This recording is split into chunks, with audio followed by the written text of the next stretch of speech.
உங்ககிட்ட வாங்கின பணத்தை திருப்பி கொடுக்காம ஏமாத்திட்டே இருக்கிறாங்களா? அவங்க மேல எரிச்சல் வரும்போதெல்லாம் சாபம் விடுறதால ஒன்னும் நடக்க போறதில்ல. நான் சொல்ற மெத்தட் ட்ரை பண்ணுங்க. அவங்க மேல எப்பெல்லாம் உங்களுக்கு எரிச்சல் வருதோ அப்ப இத சொல்லுங்க. உங்களோட சூழ்நிலை ஏதோ ஒண்ணு. நீங்க என்கிட்ட வாங்கின பணத்தை கொடுக்க முடியாத சிச்சுவேஷன்ல இருக்கீங்க. கடவுள் அருளால உங்களுக்கு அந்த சிச்சுவேஷன் மாறி என்னோட பணத்தை திரும்ப கொடுக்கிற அளவுக்கு உங்களுக்கு நிலைமை மாற கடவுளை நான் வேண்டிக்கிறேன். காட் பிளெஸ் யூ-னு அவங்க பேரை சொல்லுங்க. இந்த மெத்தடை நீங்க ட்ரை பண்ண ரெடினா கமெண்ட்ல ரெடின்னு மெசேஜ் பண்ணுங்க.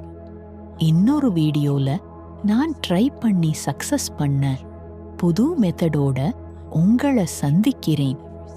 பாய்.